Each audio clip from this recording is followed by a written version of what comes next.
I was surprised to know, and maybe you can tell us, or if you can tell us, how do they choose the teachers to go from virtual learning? Like, did you start as an in-school teacher, an in-class teacher, and did you volunteer, or was it a lottery, a fun So, lottery? yeah, I wish it was something like that, but no. I think during the summer they put it out there like a poll or something. Who would be interested? What teachers would be interested in going online, teaching virtual? And I think the biggest myth that TDSB made was that they assumed that more teachers would want to teach online, but they got such a low number of responses. So I think that was like the first thing. But they also gave parents a choice of whether or not they wanted their kids to be in bricks and mortar school or online. And they gave them two, opportunities to decide, to pull them out or to put them in. And parents kept changing their minds too. And so we didn't know the numbers, like, that we're going to get in our schools until 2 days before school started in September. Like, it was just chaotic. Like, nobody knew what they were teaching, whether they're going to be in school, out of school. Like, it was just, I mean, if you could just imagine, it was just a gong show, right? Like, we didn't know what was going on. And then, so finally, they found out that, our school found out that we're going to be losing 7 teachers. And the way they decided that was is based on seniority. So basically, the number of years you've been teaching in TDSB, you start with the lowest numbers first, and then you keep going. So we lost 7 at our school, and then in September, and then we found out what we're going to be teaching, and then because they also cut out all the Rotary subjects. We learned that we'd also be teaching like a straight grade, like all subjects. So we'd be responsible to teach every single like language, math, geography, history, science, drama, dance, music, everything, right? Right. So it was really nuts, and we were all unprepared to be doing that. And then for myself, the second wave, so when the parents got to decide again whether or not they wanted to pull their kids out of in-person school, that was in October. So more students were pulled out.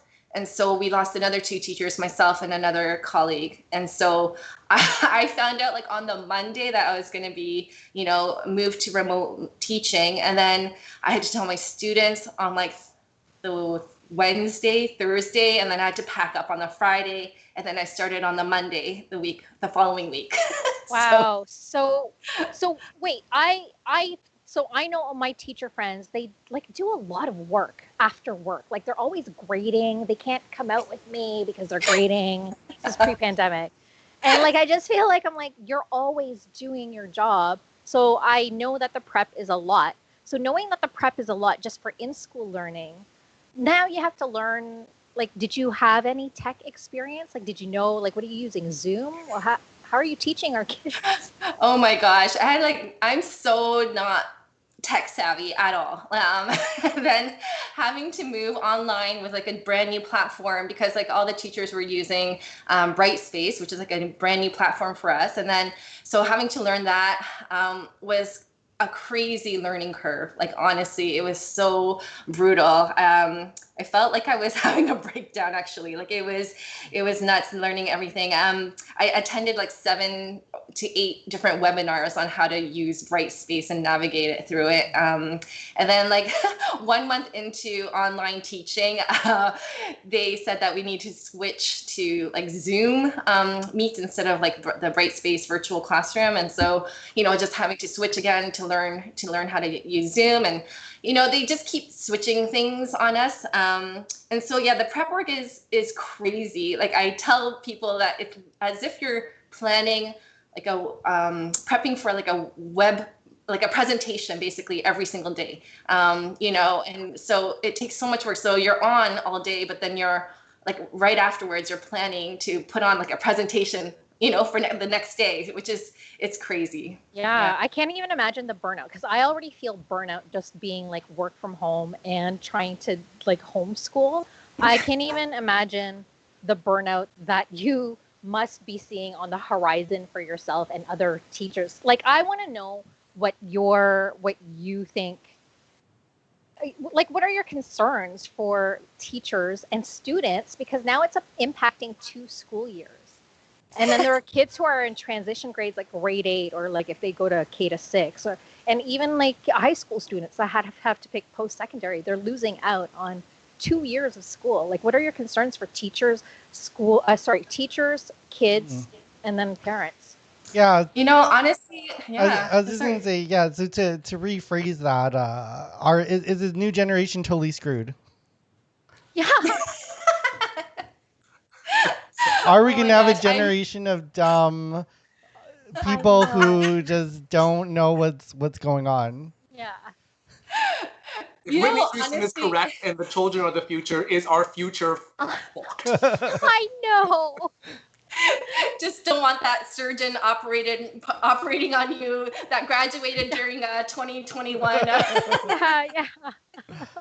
No, like I'm fearful of this generation. Like, there's so many different things. Like, it's such a loaded question, honestly. Like, for the kids, I feel bad for them. Like, they're missing out on so many experiences, like especially the transitional years. My son's missing out on his grade 8 graduation. My daughter's missing out on a Kearney, trip. All the high schoolers who are missing out on prom, like all those experiences that make school, they've lost out on that. And that's sad. And yeah, for teachers, I feel bad for us. I think that a lot of teachers are having, some mental health issues and just feeling like just overloaded. And I think the heart of teachers is that they want to do their job well. Like, they want to be able to teach well, but given the circumstances and like the time frame and, the resources, we feel a little stuck. Right. And you're a parent too, right? Yes. Yeah. How many kids do you have? I have 3. Yeah. See, I don't even, like, I have one, and I just give her snacks and an iPad, and I'm like, just stay there. Yeah. Yeah. I've come a long way from clapping erasers. But no, I know my kindergarten kid, like, it makes daily appearances in my virtual classroom. Like, all my students know her now because like she's just, I don't know like what she's doing really. Like, it's hard to keep her in front of the screen like literally all day, right? So I mean, you just kind of do what you can do, right? It's a pandemic, and we just kind of have to keep repeating that. I think the number one thing is for kids to feel like they're safe, and that they're in a place that, or they're with people who love them, right? And so, yeah, I mean. But do you have the kids that you had in school, or are you teaching? Who are you teaching? Are they the same kids you taught in school? So that would make the most sense, right? If the kids that I taught in school were part of my virtual classroom, but it's not. So basically, another thing that TDSB thought of was that they thought it would be a great idea to lump students together from like the same, I guess, area, TDSB area. So I'm in part of Learning Center 3, which is like Southeast Scarborough. And so I have students from all over, like from 7 to 8 different schools, all in my virtual classroom. And so I've never met them, probably will never meet them. They don't know each other, probably will never meet. And then when we go back to school, they're all going to be strangers to their school, home school, because it's probably the worst decision I honestly think, just in terms of like their mental health and like, just finding accountability and relationship and, all of that, right? It's not the most ideal situation. I mean, honestly, it's setting them up really great as Tinder profiles. Like, they're not making any connections. They're basically, you've never met them.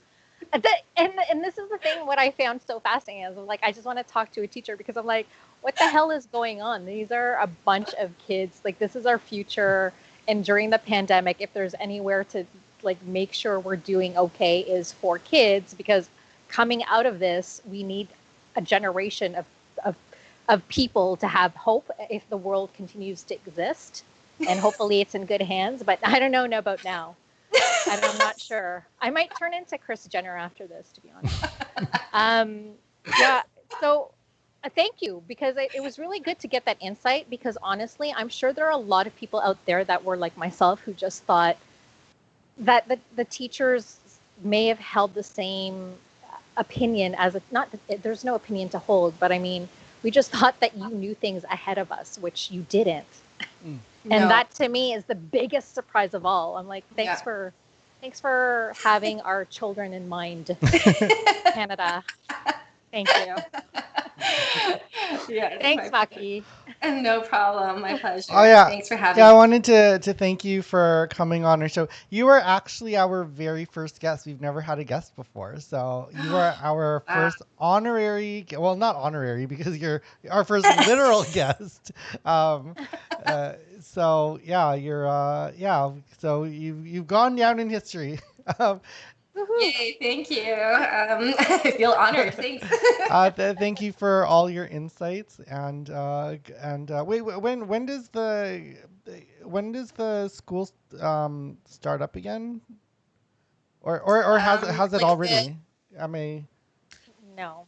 So for elementary, they're not supposed to go back until whatever, I think it's January 25th. That's right. Is what they're saying. But I mean, who knows? Yeah. I'm prepared to settle in for the rest of the school year. Wow.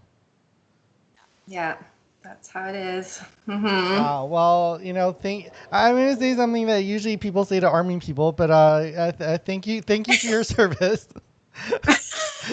for serving for serving. I feel like we need like a similar phrase for teachers like that because it's so associated with armies, but thank you for your patience. I don't know.